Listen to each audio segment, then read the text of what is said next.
Sean todos muy bienvenidos. ¿Cómo están? ¿Bien? ¿Cómo están? No se escuchó mucho. ¿Cómo están? Bien, qué bueno. Muy bien. Hoy día le damos una bienvenida a todos ustedes. Ya vamos en el tema número 5, avanzando, más de la mitad. Hoy día vamos a ver un tema muy interesante que es la más grande profecía de todas. Y también quiero darles una bienvenida a los conquistadores. ¿Dónde están? A ver, levanten su mano. ¿Dónde están los conquistadores? Ahí están los conquistadores, así que les damos una bienvenida. Un saludo para todos. Un saludo especial. Acá también tenemos una conquistador. Y también queremos darle la bienvenida a Jorge, ¿cierto?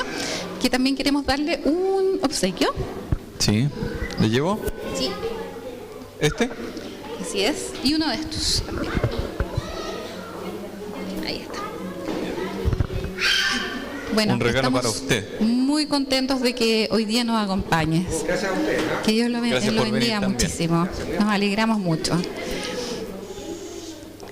Y así es que, bueno, sean todos, siéntanse muy a gusto. Hoy día vamos a tener un tema especial como los otros también. Bueno, vamos a ponernos de pie, ¿les parece? Y vamos a entonar nuestro himno lema. ¿Se lo saben ya o no? ¿Sí? Majestad. Se llama Majestad.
Con mucha reverencia, así como estamos ahora, vamos a inclinar el rostro y vamos a orar.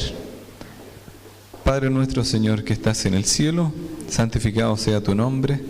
Queremos darte gracias porque podemos estar en este lugar y porque tenemos un momento de poder alejarnos de este mundo y poder compartir un momento contigo. Le invitamos, Señor, que usted pueda quedarse con nosotros y que pueda bendecir, Señor, este programa. Se lo pedimos todo en nombre de Jesús. Amén. Pueden tomar asiento. Bueno, Cristian, como ha sido nuestra costumbre, en este momento se va a producir una separación. ¿De qué se trata eso? Vamos a invitar a todos los niños que ya se movieron, porque ya viene el espacio especial para ellos. Eso es. Que ya salieron rápido, ya conocen su espacio. Pero claro, la tía Paola entonces va a estar ahí a cargo de todos los niños. Ellos tienen un momento donde comparten y lo pasan muy bien en este momento. Bueno, ¿se acuerdan de lo que hablamos ayer? Ayer estuvimos hablando acerca de Daniel capítulo 8. ¿Se acuerdan? Muy bien, entonces ahora vienen las preguntas. ¿Cuáles serían las preguntas? Atentos. ¿Se acuerdan que Daniel vio una visión? Vio una visión que era de un carnero y un macho cabrío. Entonces, alguien le explicó esa visión. ¿Quién fue y quién lo mandó? ¿Se recuerdan? ¿Quién le explicó la visión a Daniel? El ángel, muy bien. ¿Y Un ángel. te acuerdas el nombre del ángel? Gabriel, muy El bien. ángel ¿Y Gabriel. quién lo encomendó? ¿Quién mandó al ángel? Dios mismo. Dios. Muy bien. Muy buena respuesta de Angelina. Angelina y la hermana Olguita.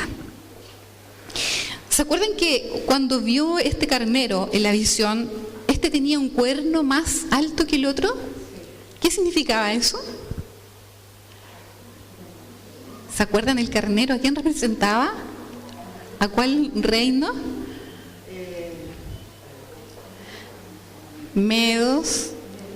Medo-Persia. Muy bien. ¿Y entonces qué significaba que un cuerno estuviera más alto que el otro? Tenía 2 cuernos, pero uno más grande y uno más pequeño. Claro. ¿Qué quería uno más decir alto eso? Que el otro. ¿Poder? Claro, uno de ellos era más poderoso, ¿cierto? Los persas eran más poderosos que los medos. Muy bien. ¿Quién ganó esta pregunta? Yo creo que la ganó Roxana. ¿Roxana? Sí, este punto. Muy bien. Un punto para Roxana. Pregunta número 3. Había este macho cabrío que iba al encuentro de este carnero, iba tan rápido que ni siquiera tocaba tierra. ¿Se acuerdan a qué significaba esto? Era tan la rapidez que venía este macho cabrío hacia el carnero que ni siquiera podía tocar tierra. Era tal la rapidez. ¿Se acuerdan de qué simbolizaba eso? Era alguien muy conocido en la historia. A Carlo Magno. Muy bien. En la rapidez que tenía sus conquistas. ¿Se acuerdan que había un cuerno pequeño? Luego de eso, ¿qué significaba este cuerno pequeño? ¿Qué significaba cuando decía que había echado por tierra la verdad?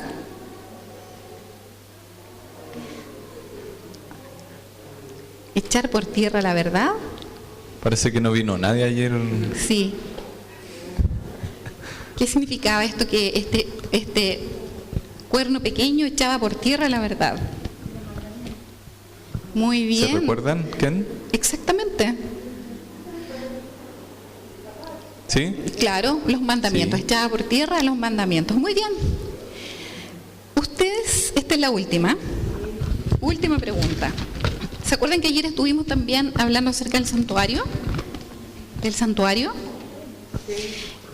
Había un momento en que el sumo sacerdote entraba al lugar santísimo. Un momento. Un día en el año. ¿En qué ocasión era eso? En el día de la expiación. Muy bien. ¿Y qué significaba este día de la expiación?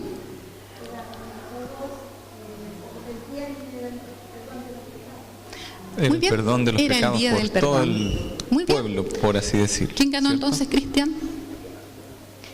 Ahí tenemos la hermana Olguita. ganadora. Listo. Saludemos entonces a nuestra ganadora de hoy, Olguita.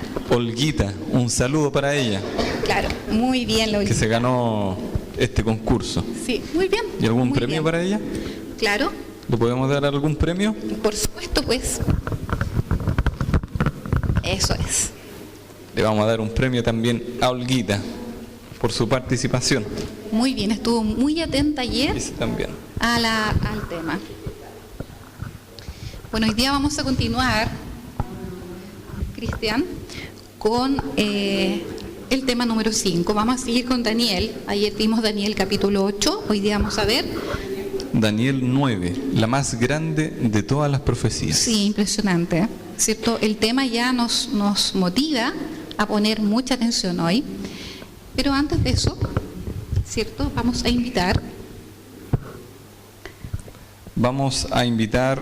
a Elías y Tamara, que puedan pasar acá adelante. Ellos nos visitan de una iglesia cercana, que es de La Granja, Así es. y nos van a traer una parte especial. ¿Ya?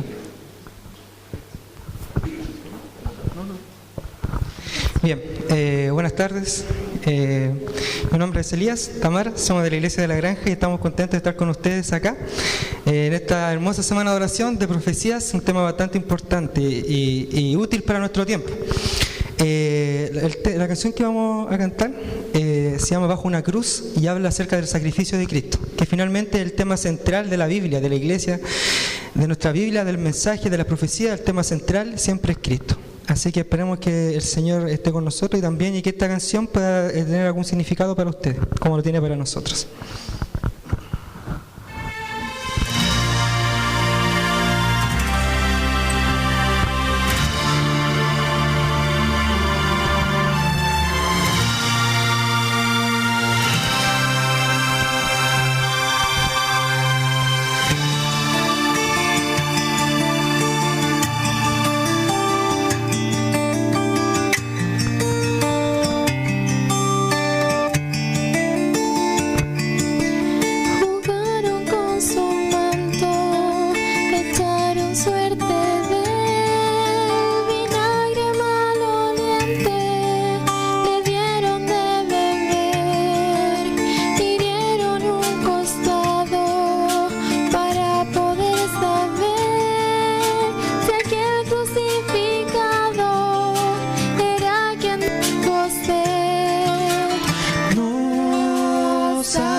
Él murió.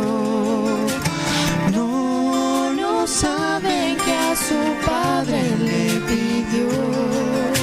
Perdónalo, Señor, el mal les corrompió el corazón.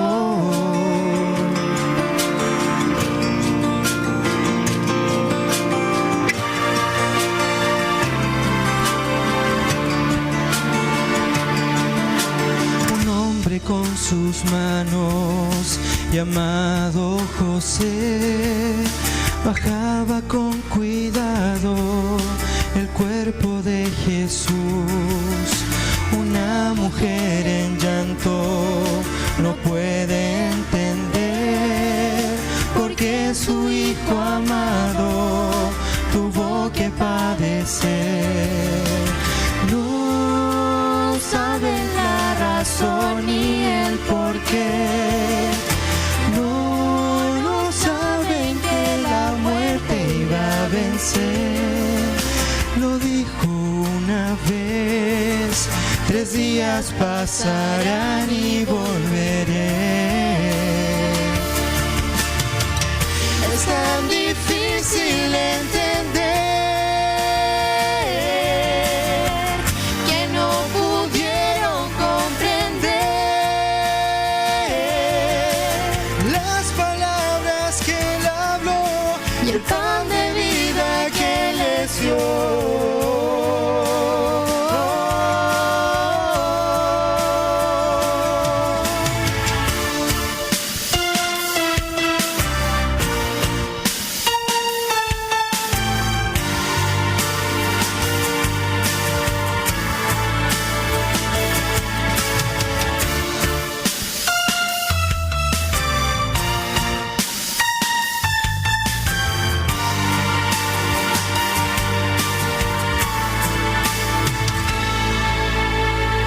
Es tan difícil entender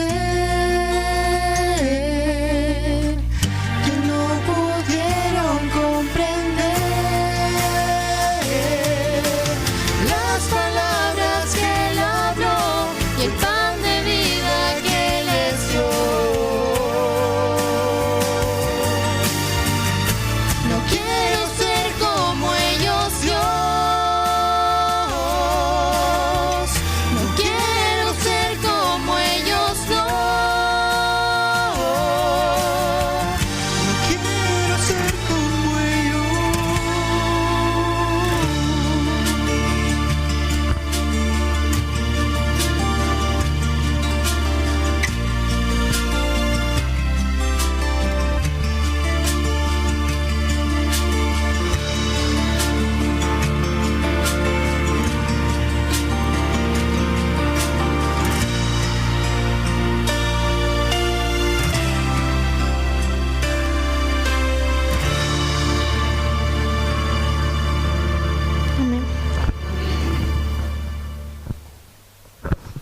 Saludamos a Elías y a Tamara por este hermoso canto que nos trajeron, que recuerda también sobre el sacrificio que hizo Jesús, ¿cierto? Por nosotros, por todo. Daniel 8, versículo 14. Y él dijo, hasta 2300 tardes y mañanas, y luego el santuario será purificado.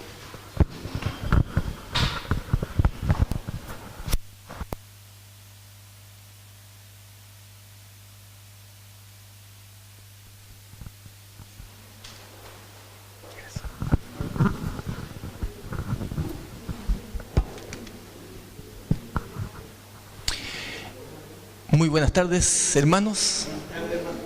Casi noche, ¿no es cierto? Pero todavía falta un poco. Obviamente, un gusto estar nuevamente con ustedes acá adelante. Y espero que la bendición de Dios esté con ustedes ahora y siempre, y también, por supuesto, conmigo. Pero antes de abrir la palabra de Dios, antes de exponerla, yo sé que ya hemos orado, pero a nadie le hace mal volver a orar, ¿cierto? Así que vamos a volver a orar a nuestro Dios. Amén, Señor. En este momento queremos estar en tu presencia. Queremos tener la certeza, la seguridad, Señor, que tú estás aquí con nosotros. Por eso oramos en este momento, para que tu presencia esté aquí, para que la presencia de tus santos ángeles esté con nosotros. Y al exponer tu palabra en este momento, podamos entenderla, podamos atesorarla en el corazón, y que esto haga que nuestra vida sea mejor y nos ayude a prepararnos para los momentos que próximamente están por venir. Cuando tú vengas en las nubes de los cielos a buscar a tu pueblo que te ha esperado por tanto tiempo. Todo esto lo pedimos y lo agradecemos en el santo y bendito nombre de nuestro Señor Jesucristo. Amén. Amén, Señor. Amén. Bueno, hermanos, me gustaría empezar haciendo una pregunta. ¿Alguno de ustedes ha tenido alguna vez un problema con el tiempo? ¿A qué me refiero? ¿Han llegado a un lugar atrasados? ¿Sí? Es terrible cuando uno va atrasado, ¿cierto? Porque uno se pone nervioso, va preocupado y obviamente se pone muy tenso, porque empieza a ver lo que puede suceder al llegar atrasado. ¿Saben que los problemas con el tiempo son algo que siempre le pasa a las personas? Yo me acordé, por ejemplo, de algo que me pasó cuando yo era niño. Yo todavía estaba en el colegio, ¿eh? Así que imagínense la cantidad de años que fue este suceso. Me acuerdo que un día me despierto en la mañana, miro el reloj y eran 20 para las 8. Y yo entraba al colegio a las 8:15. Yo dije, estoy atrasado. Así que me levanté, pero rápidamente de la cama, me vestí, pero lo más rápido posible, tomé mi bolsón, iba a bajar al primer piso, y cuando voy bajando la escalera, me acordé que era día domingo. Era día domingo. O sea, yo me había adelantado 24 horas para ir al colegio. O sea, era imposible que llegara atrasado. Pero no le había chuntado, pero nada, al momento en que tenía que hacer eso. Lo había hecho mucho antes. Pero saben que hoy día me contaron algo que en realidad es terrible vivirlo. Porque en este caso yo me adelanté. No tuve ningún problema, salvo el chasco de levantarme tan temprano el día domingo. Pero hoy día, conversando con un amigo, me contó lo siguiente.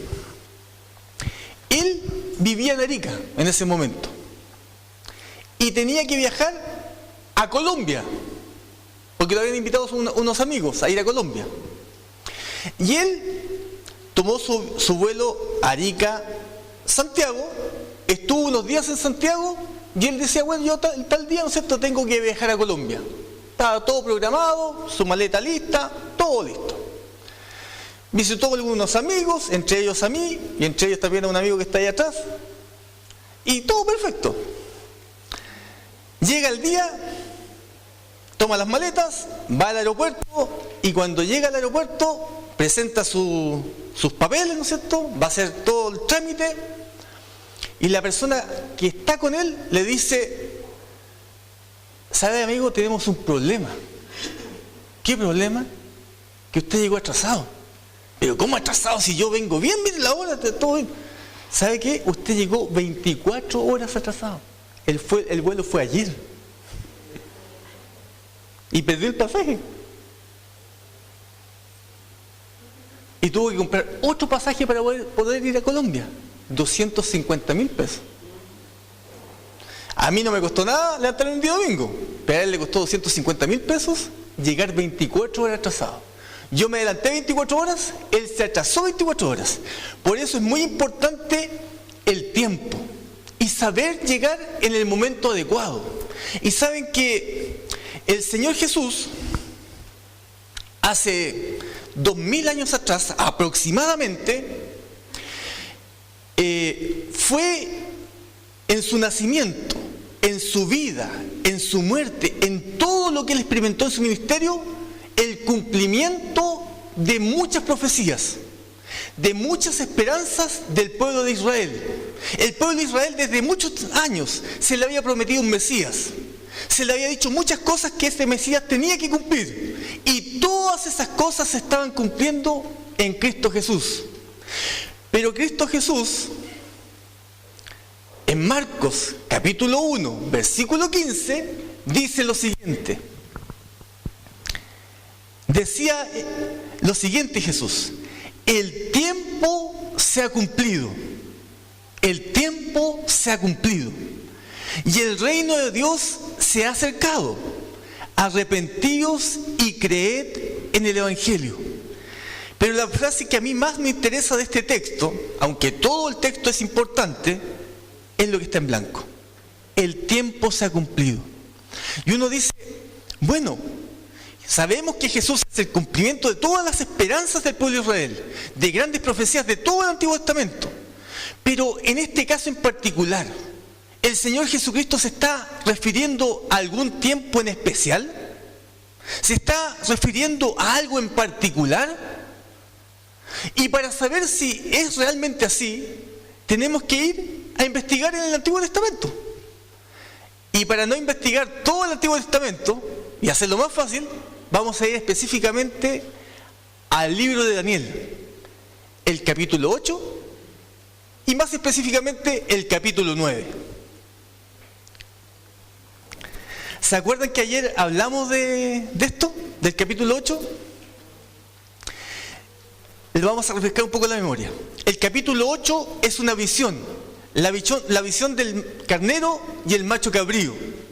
Ayer explicamos quién era el carnero, explicamos quién era el macho cabrío y explicamos quién era el cuerno pequeño que surgía después de estas bestias.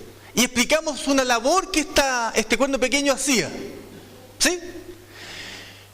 Pero también explicamos que después de que recibió la visión, Daniel, otra persona recibió una orden. ¿Y quién es esa persona? El ángel Gabriel. El ángel Gabriel, después de Daniel recibir la visión, el ángel Gabriel recibió una orden de parte de Dios. Y como dijimos ayer, como el ángel Gabriel es un ángel obediente, tiene que obedecer las órdenes de Dios. Y en este caso, lo hizo. Y la orden fue la siguiente: Gabriel, enseña a la visión. Él me dijo, entiende, hijo de hombre, porque la visión es para el tiempo del fin. Y aquí quiero resaltar dos cosas que son las mismas que resalté ayer. Primero, la orden. El ángel Gabriel, obediente a Dios, tiene que cumplir la orden de Dios. Tiene que enseñarle la visión a Daniel. Tiene que Daniel entender la visión. Segundo, que la visión es para el tiempo del fin. O sea que se iba a proyectar por mucho tiempo, por muchos años.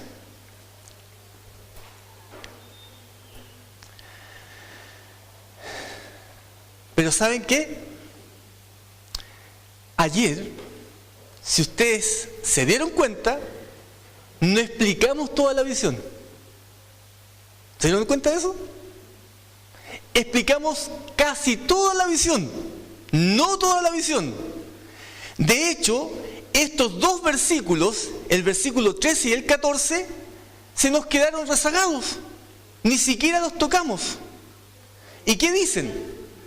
Entonces oí a un santo que hablaba, y otro de los santos preguntó a aquel que hablaba: ¿hasta cuándo durará la visión del continuo sacrificio y la prevaricación asoladora, entregando el santuario al ejército para ser pisoteados? Y él dijo: hasta 2300 tardes y mañanas, luego el santuario será purificado. De eso no hablamos nada, ¿ya no se acuerdan? Nada. Y Gabriel, un ángel obediente, tenía que cumplir la orden, explicar toda la visión a Daniel. Y esto no podía quedar sin explicación. No podía quedar sin explicación. Pero sucedió algo. Cuando el ángel Gabriel iba a explicar esta parte de la visión a Daniel, Daniel, que ya tenía muchos años en esa época, le pasó algo. Dice aquí: la visión de las tardes y las mañanas que se ha referido es verdadera, y tú guarda la visión porque es para muchos días. Y yo, Daniel, quedé quebrantado y estuve enfermo algunos días, y cuando convalecí, atendí los negocios del rey, pero estaba espantado a causa de la visión y no la entendía. ¿Qué se le dijo a Gabriel? Explica la visión para que él la entienda. Y aquí, ¿qué dice? No la entendía. Daniel dice, no la entendía. O sea, faltaba algo. Y dice, ¿por qué? Porque cuando se le iba a explicar esta parte de la visión, dice que él se enfermó. No pudo soportar la visión y se enfermó. Y quedó esa parte pendiente de la visión. Y Daniel quedó preocupado. Y vamos a explicar por qué. Miren lo que dice aquí. En el año primero de Darío, hijo de Asuero, un rey medo, de la nación de los medos, que vino a ser rey sobre el reino de los caldeos, en el año primero de su reinado, yo, Daniel, miré atentamente en los libros el número de los años de que habló Jehová al profeta Jeremías, que habían de cumplirse las desolaciones de Jerusalén en 70 años. Vamos a explicar esto. Ustedes saben que el rey Nabucodonosor, rey de Babilonia, invadió Israel, ¿cierto? Destruyó Jerusalén, ¿ya?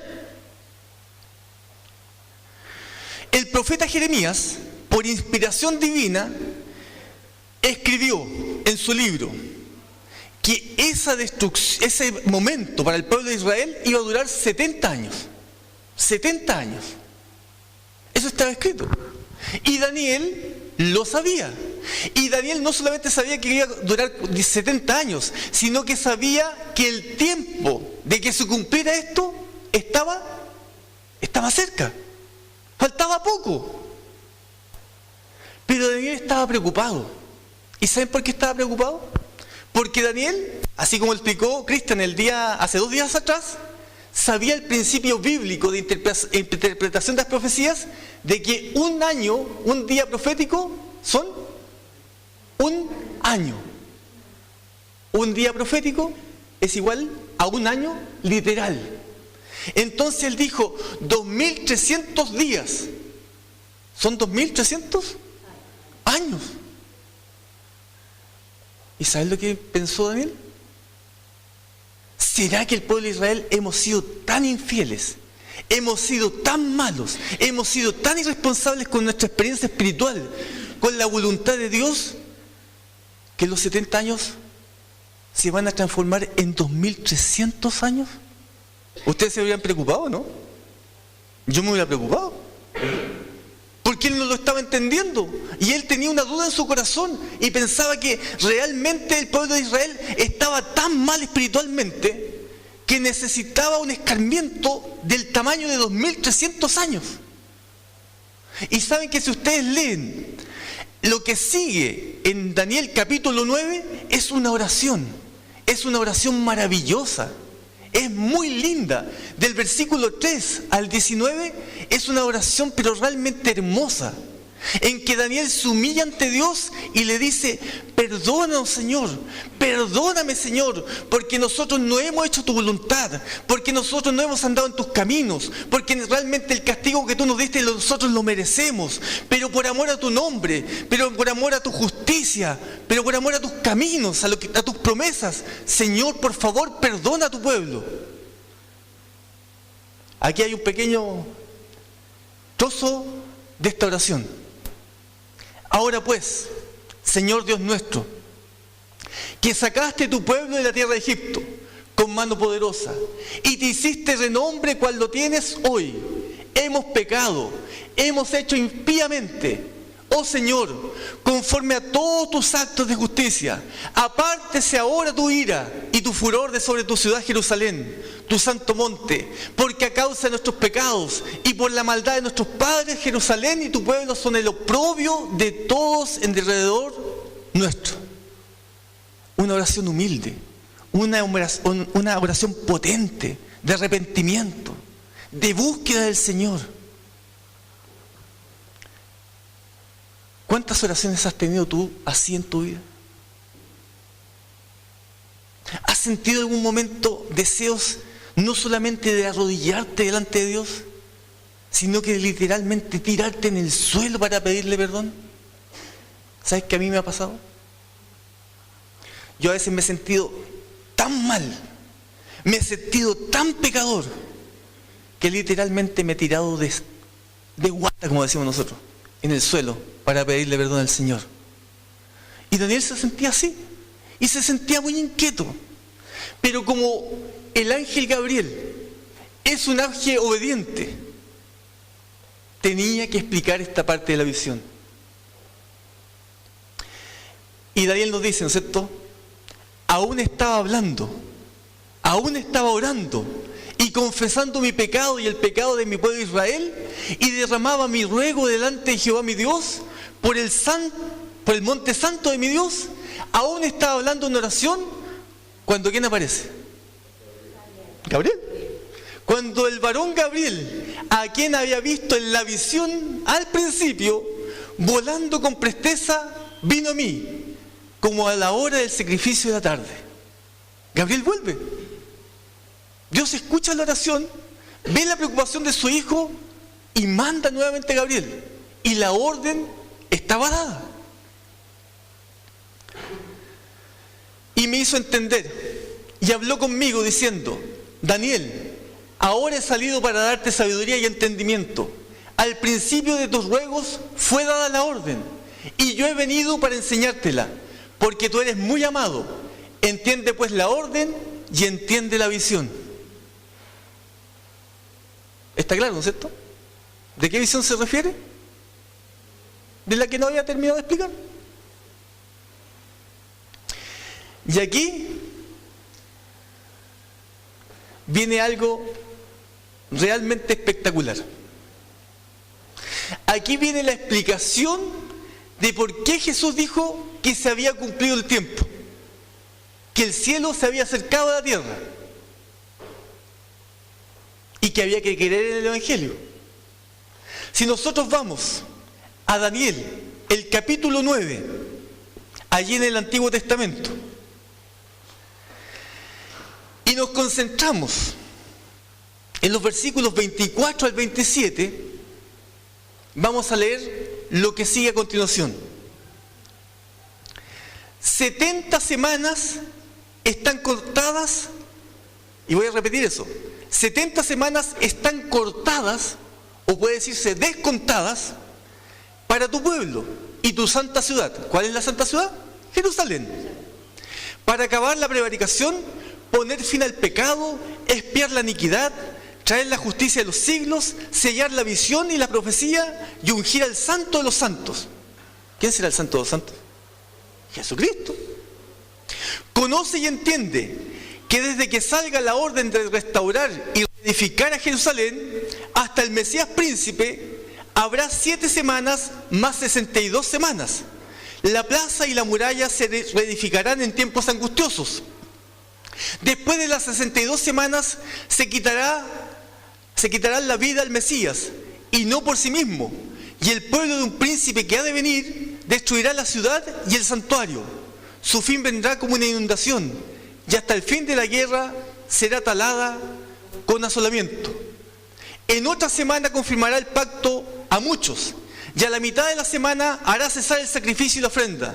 Y sobre el ala del templo uno ejecutará la abominación asoladora, hasta que la ruina decretada caiga sobre el desolador. Se ve complejo, ¿no es cierto? Pero vamos a partir por partes. ¿Cuántas semanas dice aquí? 70 semanas. ¿Cuántos días tiene una semana? 7 días. ¿Cuántos días son 70 semanas? 490 días.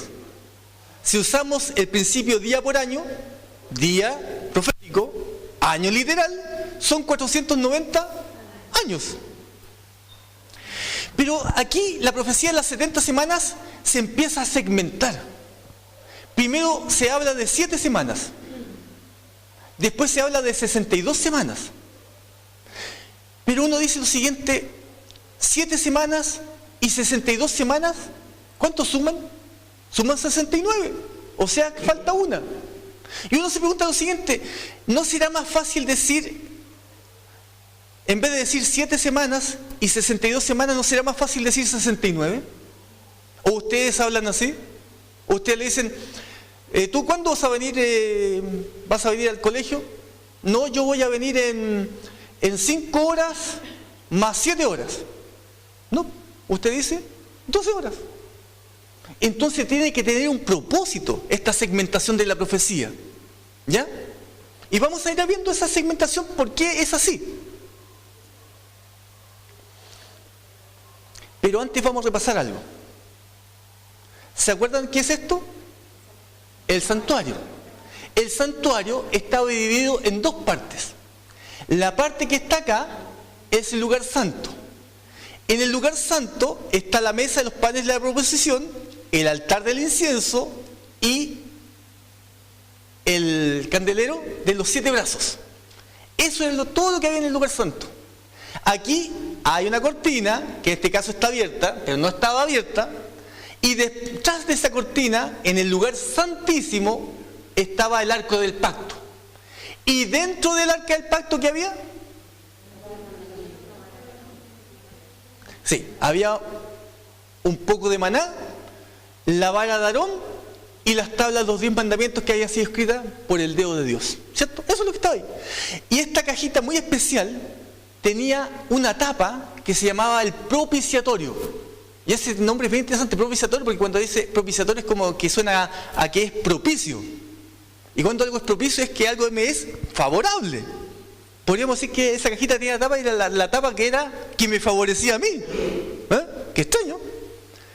Y sobre esa tapita habían 2 ángeles de oro macizo, y en medio de esos ángeles se manifestaba la gloria de Dios a través de una luz, la Santa Shekinah. Ese era el interior del santuario. Como dijimos ayer, este es un lugar de culto muy especial, porque nosotros estamos acostumbrados a las iglesias y a los templos donde la gente entra a adorar a Dios. Aquí había mucha gente que no podía entrar. Solo entraban los sacerdotes y el sumo sacerdote. Durante todos los días del año se entraba a este lado. Solamente los sacerdotes. Y solamente una vez al año, y solamente el sumo sacerdote entraba en el lugar santísimo. Nadie más entraba al lugar santísimo. Nadie más. Y aquí nosotros vimos ayer que todo esto, todo el santuario era figura y sombra de las cosas celestiales, como dice aquí, los cuales sirven a lo que es figura y sombra de las cosas celestiales, como se le advirtió a Moisés cuando iba a erigir el tabernáculo, diciéndole: mira, haz todas las cosas conforme al modelo que se te ha mostrado en el monte. ¿Ya? Esto era una ilustración, una maqueta de las verdades, de las realidades del cielo.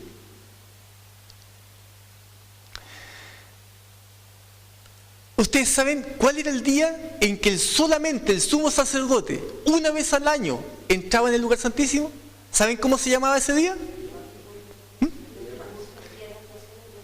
¿El día de la expiación o el Yom Kippur? Yom Kippur es el nombre en hebreo. Traducido al español, día de la expiación o día del perdón, si lo quieren hacer más fácil.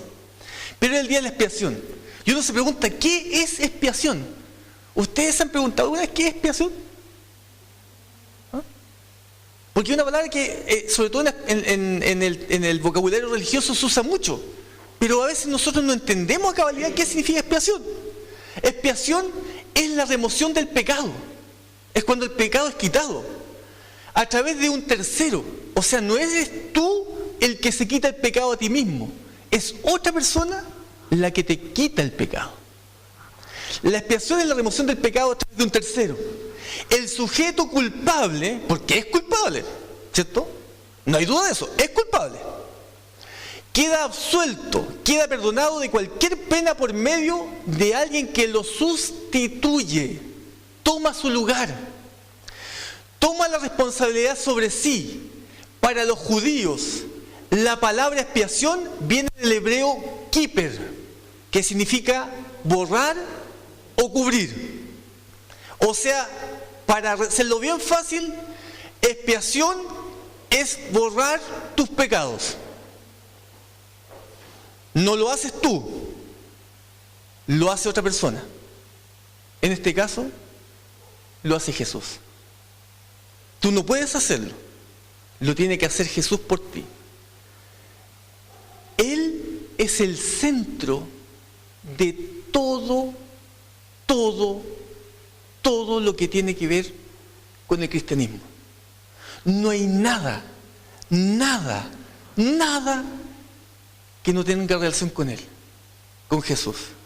¿Sabes que hace muchos años atrás yo fui a un funeral? Yo trabajaba en una empresa y fui con mis jefes. Estaba el gerente general, estaba otro gerente y no sé por qué estaba yo al lado. Yo no era gerente de nada, ¿cierto? Y saben que el cura estaba predicando, estaba haciendo su exhortación, su prédica, y de repente el gerente general le dice al otro gerente: oye, yo no entiendo por qué todo es Cristo, así como en son de crítica. Y yo lo escuchaba y yo decía: este caballero no entiende nada, porque realmente todo es Cristo. A él eso le molesta, pero para mí, gloria a Dios, porque es así, que todo es Cristo. ¿Qué significa expiación? ¿Sabes que durante todo el año, los judíos iban al templo, llegaban hasta el patio, hasta el atrio, y ahí traían sus ofrendas para el perdón de sus pecados? Ponían sus manos sobre las ofrendas, confesaban sus pecados. Esto simbolizaba que yo, pecador, le traspasaba mis pecados a la ofrenda, que generalmente era un cordero. Por eso Juan el Bautista dijo de Jesús: este es el Cordero de Dios que quita el pecado del mundo.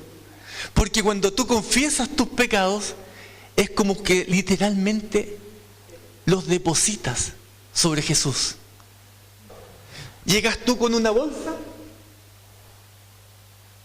saludas a Jesús y le dices: Jesús, te tengo un regalo. Aquí están mis pecados. Y Jesús te dice: yo también te tengo un regalo. Llévate el perdón. Y te vas sin pecado, porque Jesús te perdonó. Pero durante todo el año, esta sangre que se derramaba al degollar a las ofrendas era pasada al santuario. Esta es la cortina que divide el lugar santo del Santísimo. Detrás de eso está el Arca del Pacto, están los 10 mandamientos, está la Santa Shekinah, la presencia de Dios. Y los sacerdotes todo el año entraban a este lugar y tomaban un poquito de sangre un poquito de sangre y la asperjaban. ¿Qué significa asperjar? Tirar un poquito de sangre. Unas pocas gotitas, no se imaginen que eran chorros de sangre. Eran pocas gotitas. Pero ustedes se imaginan qué pasaba cuando esto se hacía durante todo el año. Esas gotitas se iban notando poco a poco, hasta que después de un año se notaba bastante. ¿Y saben qué simboliza esto? Mejor no se los voy a decir, mejor lo vamos a leer. Vayamos a Daniel 7, versículo 10. Daniel 7, versículo 10. Daniel 7, versículo 10.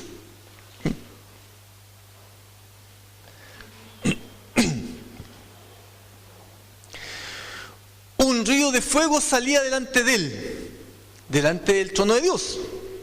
Miles de millares le servían y millones de millones asistían ante él. El tribunal se sentó en juicio y los libros fueron abiertos. Esto es una escena de juicio. O sea, hay libros que son abiertos en la escena de juicio. Mire, vayamos ahora al último libro de la Biblia, Apocalipsis, el capítulo 20. Vamos a ir ya casi al final de la Biblia. Apocalipsis 20, versículo 12. Apocalipsis 20, versículo 12. Que dice lo siguiente: y vi también a los muertos, grandes y pequeños, de pie ante el trono. Los libros fueron abiertos, y otro libro fue abierto, el libro de la vida. Y los muertos fueron juzgados según sus obras, por las cosas que estaban escritas en los libros. O sea, en el cielo, ¿qué hay? Hay libros. Y la pregunta es, ¿qué está escrito en esos libros? Porque dice que en base a lo que está escrito en esos libros, las personas son juzgadas. ¿Sabes lo que está escrito en esos libros? Todo lo que tú has hecho. Todo. ¿Tú crees que tú tienes algo oculto? Tal vez ante todas las demás personas de este mundo, sí. Quizás ni la CIA sabe eso, ni el FBI. Pero Dios sí lo sabe y lo tiene registrado. Entonces, estas gotitas que están aquí son el registro del pecado de las personas que confesaban. O sea, yo traspasaba mi pecado al Cordero. El Cordero, con su sangre y a través del sacerdote, lo traspasaba al santuario, como un registro. ¿Se entiende? Se traspasa. Esto se pega, es contagioso. Entonces, llegaba un momento en el año en que era el día del perdón, el día de la expiación, y solamente el sumo sacerdote, con unas vestiduras preciosas, que tenían unas campanitas acá, podía entrar al lugar santo. Y la pregunta es, ¿por qué tenía campanitas? ¿Saben por qué tenía campanitas? Porque entrar ante la presencia de Dios era algo extraordinario. ¿Y saben cómo entraba el sumo sacerdote? Entraba con una cuerda, amarrado. ¿Y saben por qué entraba amarrado? Porque si ese sumo sacerdote, que era un hombre, símbolo de nuestro Señor Jesucristo, que es el verdadero sumo sacerdote, no había puesto su vida en concordancia con la voluntad de Dios, podía morir. Entonces el pueblo que se ponía lo más cerca posible del santuario estaba totalmente callado, silencioso. Se podía sentir el vuelo de una mosca. ¿Por qué? Porque todos querían escuchar las campanas. Está todo bien, todavía suenan las campanas. Y cuando el sumo sacerdote salía delante de la presencia de Dios y salía vivo, el pueblo se sentía gozoso, porque significaba que la intercesión del sumo sacerdote había sido aceptada.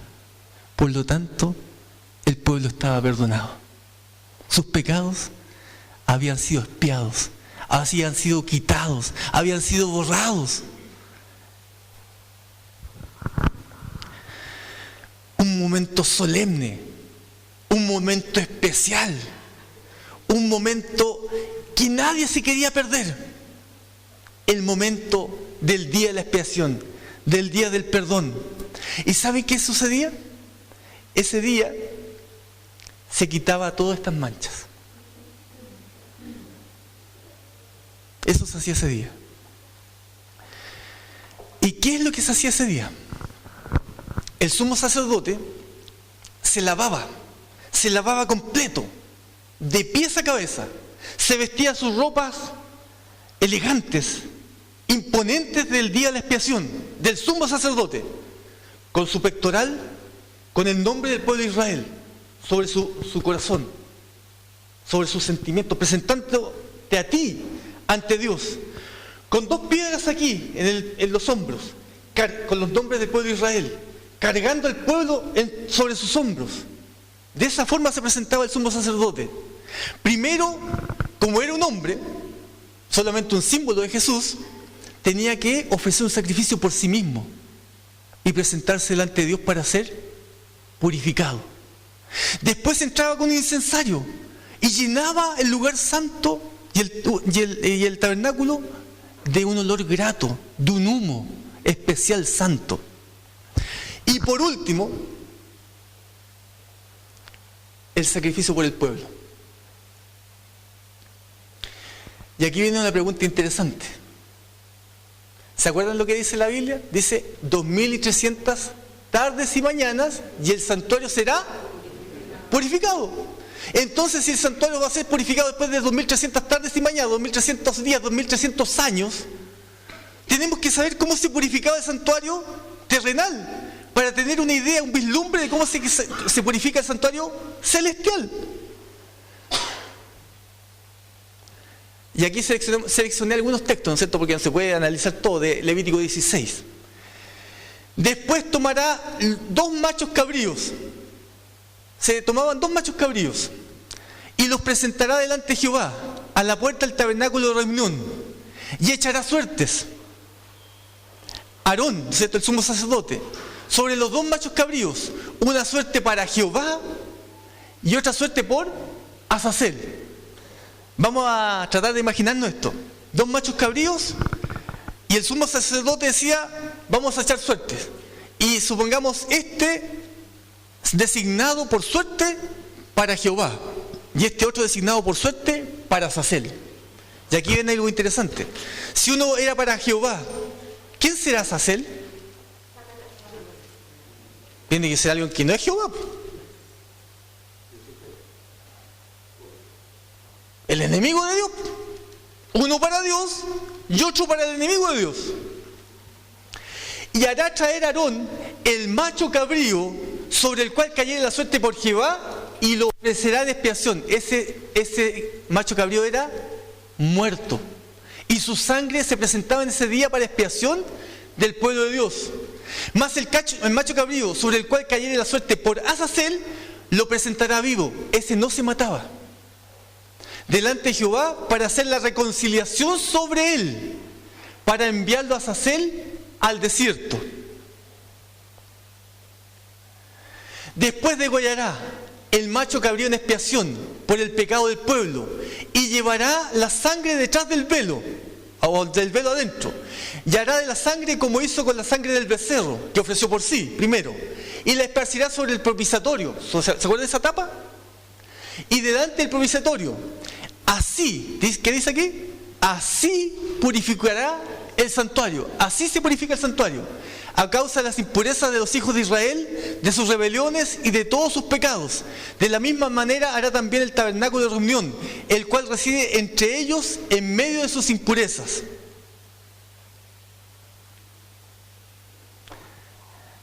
¿Y sabes qué pasaba después? Esto, ¿yo saben cómo me lo imagino? Para hacerlo lo más sencillo posible, yo me lo imagino como una escoba. Es una imaginación, no es cierto, no tome el ideal. Puede ser hasta un mal ejemplo. Ese día, el registro de los pecados del pueblo de Israel era barrido. primero del lugar santo, santísimo, después del lugar santo, después se sacaba afuera hasta el patio del tabernáculo. ¿Y sabe qué se hacía? El sumo sacerdote ponía sus manos sobre el macho cabrío de Azazel y confesaba todos los pecados del pueblo. Y ese macho cabrío no era muerto, se tomaba y se llevaba vivo al desierto, para que en el desierto muriera. O sea, toda la culpabilidad del pueblo de Israel era cargada sobre él. Y uno dice, toda la culpabilidad del pueblo de Israel era cargada sobre el diablo, sobre Satanás. ¿Y por qué? Tú, por ejemplo, cuando haces algo malo, ¿no te has dado cuenta que a veces hay algo que tú no puedes explicar que te impulsa a hacer eso? Es cierto, tú eres el culpable porque tú hiciste eso, porque tú lo pensaste, porque tú lo deseaste, porque tú lo realizaste. Pero la pregunta es, ¿quién es el ideólogo del pecado? ¿Quién es el que impulsa y favorece el pecado en la humanidad? ¿Quién es el que impulsa y favorece el pecado en ti y en mí? Es el diablo. Entonces el que merece cargar la culpa de todos aquellos pecados que son perdonados, ¿quién es? Es el diablo. Si yo no voy a pagar por mis pecados, bueno, él no puede quedar inocente de haberme impulsado a hacer eso.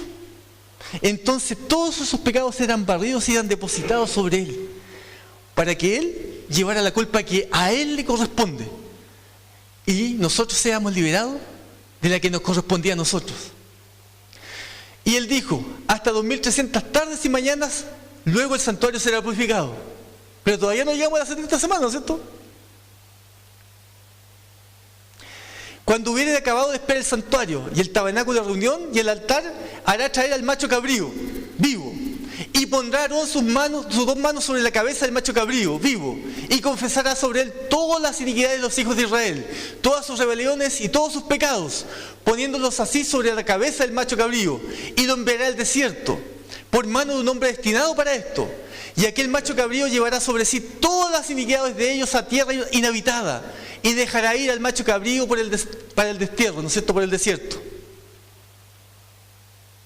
Fue pues necesario que las figuras de las cosas celestiales fuesen purificadas así. Pero las cosas celestiales mismas son purificadas con cosas mucho mejores. Esto se hacía con sangre de animales. ¿Cómo se purifica el cielo? Con la sangre de Cristo, de la cual esto es figura. Porque no entró Cristo en el santuario hecho de mano, figura del verdadero, sino en el cielo mismo, para presentarse ahora por nosotros ante Dios en el verdadero santuario, del cual este era solamente una figura, una sombra, y no para ofrecerse muchas veces, como entra el sumo sacerdote en el lugar santísimo cada año, con sangre ajena. Esto se hizo solamente una vez. En la economía religiosa judaica se hacía todos los años. ¿Por qué? Para que el pueblo, de tanta repetición, lo entendiera, lo viviera, lo creyera. Pero ahora vamos a las 70 semanas y vamos a explicar la segmentación. ¿Se acuerdan? 70 semanas, 490 años. Pero tener 490 años así en el aire no sirve de mucho, ¿no es cierto? Hay que ponerle algún inicio, algún fin, para que se entienda. Aquí está el inicio. Si nosotros leemos la profecía de Daniel capítulo 9, se nos dice que todo esto parte cuando se da el decreto para reconstruir la ciudad de Jerusalén. ¿Se acuerdan que la ciudad de Jerusalén había sido destruida por Nabucodonosor? Ahora se iba a reconstruir bajo el imperio de los medo-persas. Pero cuando salió ese edicto, empezó a correr la profecía de las 70 semanas. ¿Y esto cuándo fue? El año 457 antes de Cristo. ¿Y se acuerdan que después hay un segmento de 7 semanas y 62 semanas? Bueno, ¿qué pasa después de las 7 semanas, que son 49 años? el año 408. El año 408 se construye la ciudad de Jerusalén. O sea, 457 se da la orden, pero solamente 49 años después esto se está haciendo realidad. Pero después vienen las 62 semanas para cumplir 69 semanas. 434 años. ¿Qué es lo que pasa al final del año 27 después de Cristo? Porque aquí estamos antes de Cristo, pero aquí pasamos 27 después de Cristo. ¿Qué es lo que pasa ese año? Jesús es bautizado. Y no solamente es bautizado, sino que inicia su ministerio en la tierra. Saben que de hace poquito rato me contaron una historia. Un hermano me contó que él, siendo cristiano, creyendo en la Biblia, creyendo que Jesús era el Mesías, dijo: ¿no será que yo, como nací en un pueblo, en un país cristiano, yo creo esto, yo creo que Jesús es el Mesías solamente por una influencia cultural, una influencia del medio? ¿Será realmente Jesús el Mesías? ¿Será realmente Jesús el Cristo? ¿Y saben qué? ¿Cuál fue la respuesta que Dios le dio a ese hermano? Esto. Porque él, a través de las profecías, se dio cuenta que era imposible que solamente fuera la cultura la que te hace cristiano, sino que las profecías bíblicas te dan razones para ser cristiano, porque esto se cumplió. Y en el año 27 Jesús fue bautizado, como la profecía lo estaba diciendo. Por eso Jesús, y aquí viene la respuesta, ¿por qué Jesús dijo: el tiempo se ha cumplido? ¿Saben cuándo dijo eso Jesús? Después de que se bautizó. Entonces, ¿a qué tiempo se refería? A esto. A esta profecía se refería. Se cumplió.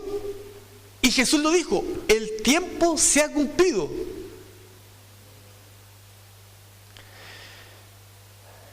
Decía, ¿no es cierto? El tiempo se ha cumplido. Y el reino de Dios se ha acercado. Arrepentíos y creed el Evangelio. Pero todavía queda una semana, ¿no es cierto? La semana 70. Y dice la profecía que a la mitad de la última semana se va a terminar el sacrificio, se va a terminar con esto. ¿Qué significa eso? Cuando Cristo fue crucificado en la cruz y abrió los brazos para morir por ti, la muerte de los corderos y toda esa simbología ya perdió sentido. No tenía más sentido hacerlo. Y a la mitad de esta semana, Cristo entrega la vida por nosotros. El año 31 después de Cristo, ¿no es cierto? Jesús muere en la cruz. Y el año 34 después de Cristo es apedreado Esteban. Y cuando Esteban es apedreado y es el primer mártir cristiano, toda esta profecía de las 70 semanas se termina de cumplir. ¿Te acuerdas que la profecía decía lo siguiente? Decía: 70 semanas están descontadas sobre tu pueblo Israel. Estas 70 semanas fueron el tiempo de gracia del pueblo de Israel. Después de este acontecimiento, el pueblo de Israel dejó de ser el pueblo especial de Dios y ahora aparece el Israel espiritual. Ahora cualquier persona, de cualquier nacionalidad, de cualquier sexo, de cualquier color, podía ser miembro del pueblo de Dios, un israelita espiritual. Porque ahora el Evangelio se va a expandir a todo el mundo, después de la muerte de Esteban. Pero uno dice, bueno, las 70 semanas, espectacular. Pero ¿y los 2300? Porque los 2300 tarde y mañana dice, ¿no es cierto?, que el templo será purificado. Bueno, aquí está todo para que lo tengan claro, paso por paso. Pero aquí está. Las 70 semanas están descontadas. ¿Descontadas de qué? De los 2300 años. Entonces, si tú tomas esto y a partir del decreto del 457 tiras 2300 días, llegas hasta el año 1844 después de Cristo. Eso es bastante más cerca, ¿no es cierto? ¿Se acuerdan que además de darle la orden a Gabriel, Dios le dice lo siguiente: esta visión es para el tiempo del fin. Esta parte de aquí era el tiempo del fin, y esto de acá se acerca más al tiempo del fin. ¿Sí? ¿Sabes lo que pasó este año en 1844? Te lo voy a explicar de una forma bien sencilla. Lo que aquí se hacía en el santuario terrenal era una copia o una semejanza o una figura o una sombra de lo que sucedía en el cielo. Durante todo este periodo de tiempo de aquí, desde que Jesús murió hasta el año 1844, Jesús inició la primera etapa de su plan de su intercesión por nosotros en el cielo. O sea, realizó toda la labor que se hacía en el lugar santo. Pero a partir de 1844, Jesús pasa de su labor en el lugar santo a su labor en el lugar santísimo del templo del cielo. Y por eso se dice hasta 2300 tardes y mañanas, y el santuario será purificado. ¿Cuándo se purificaba el santuario? En el día de la expiación, en el día del perdón, el Yom Kippur. Por lo tanto, el Yom Kippur literal, real, verdadero, empieza en 1844. Y tú y yo, en estos momentos, estamos viviendo en los días del Yom Kippur. Y Jesús está haciendo toda esta labor maravillosa, intercediendo por ti y por mí. Y el pueblo de Dios debería estar expectante, escuchando las campanas y apresurándose a celebrar el momento en que Jesús salga del templo. ¿Y sabes cuál es el momento en que Jesús sale del templo? ¿Ah? La segunda venida de Cristo. La segunda venida de Cristo. Y en ese momento tú y yo vamos a poder recibir a Jesús y estar alegres, porque su sacrificio ha sido total y plenamente aceptado por ti y por mí. Esto es lo que está haciendo Jesús por ti. Aquí hay un ángel con un libro, el registro de toda tu vida. Aquí estás tú. Aquí está la santa ley de Dios, que es en base a lo que se juzga. ¿Se cumple o no se cumple? Pero en esta escena, con este ángel, con este libro, con las tablas de los 10 mandamientos, contigo, no tendría ningún sentido si no está Jesús. Porque Jesús es el que intercede por ti. Porque Jesús es quien logra perdón por ti. Yo te pregunto,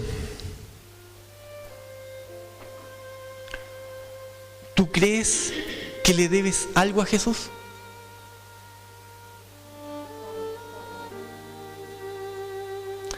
¿Sabes que Jesús muy pronto va a volver a esta tierra? Los días anteriores hemos hablado de las señales y muchas cosas que nos dan vislumbre de cuándo será. Y sabemos que es pronto. No sabemos la fecha exacta, pero sabemos que es pronto. Y Jesús quiere venir a buscarte a ti. ¿Sabes por qué? Porque yo sé que esto lo dijo otro predicador mucho más importante, pero no deja de ser cierto. Porque tú eres la cosa más linda que Jesús tiene en este mundo. ¿Lo crees? ¿Sabes que yo a veces cuando me miro a mí mismo pienso, ¿qué puedo tener yo de lindo para Jesús? Reviso mi vida y pienso, el libro de mis pecados tiene que ser una enciclopedia y de varios tomos. Pero cuando miro a Jesús y me doy cuenta de que Él me ama tanto, yo no puedo dejar de decir, gracias Señor, Yo no entiendo por qué me amas, pero me amas.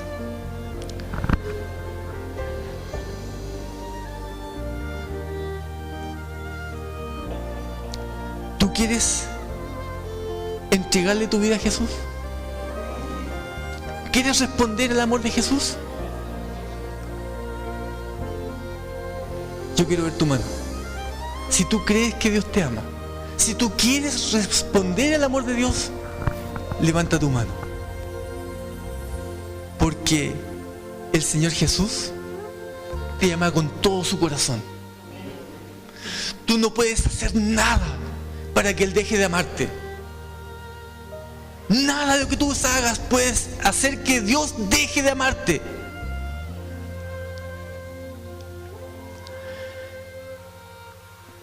Pero Jesús no va a estar contento si cuando Él venga por segunda vez a esta tierra, tú no te vas con Él.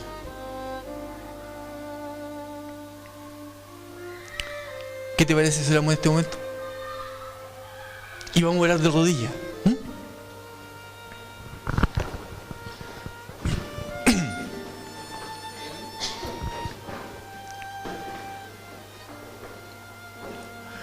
Señor Todopoderoso, Dios nuestro, Padre eterno, en este momento aquí está tu pueblo arrodillado delante de ti y queremos pedirte, Señor, que por favor tú intercedas por nosotros en el cielo, tú alcances el perdón que nosotros necesitamos, porque tú nos amas con un amor que es incomprensible, porque tú nos quieres con todo tu corazón.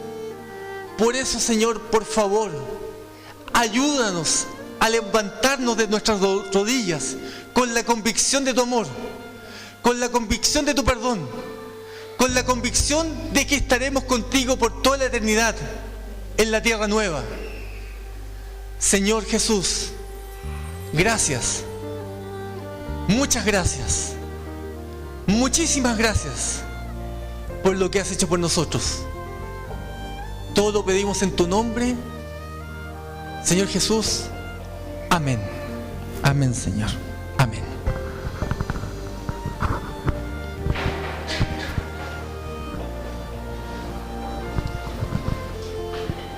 Le damos muchas gracias a Dios por este mensaje. Ahora hemos aprendido una verdad tremenda de que Jesús está trabajando por nosotros en este momento y estamos ya en el tiempo del fin y Él pronto vuelve. Una vez que ya hemos terminado todos los temas acerca de Daniel, recién podemos partir mañana con Apocalipsis. Por lo tanto, mañana seguimos con... ¿Cómo identifica Dios a su pueblo? Mira, ¿será que Dios sí tiene un pueblo? Eso lo vamos a estudiar mañana con Apocalipsis capítulo 12. Apocalipsis 12. Cierto. Nos vamos a despedir, vamos a ponernos de pie y vamos a cantar un himno, el himno 77, que se llama Sea exaltado.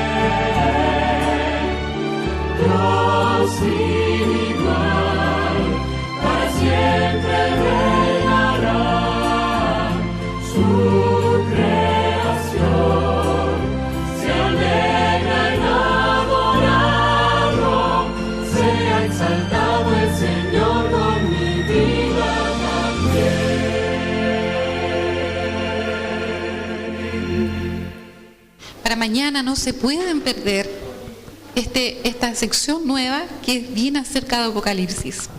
Vamos a hablar acerca de la mujer, el dragón, y ya que tenemos la base de los libros de Daniel que lo hemos aprendido, por lo tanto ahora podemos abrir el libro de Apocalipsis, que es el de la revelación, descorrer el velo para entender lo que allí se escribe, que justamente también para el tiempo del fin. Así es que mañana no se pierdan esta reunión y vamos a desearnos una feliz tarde, claro, y vamos a manifestar igual nuestro cariño y vamos a darnos un fuerte abrazo. Hasta mañana. Que Dios los bendiga.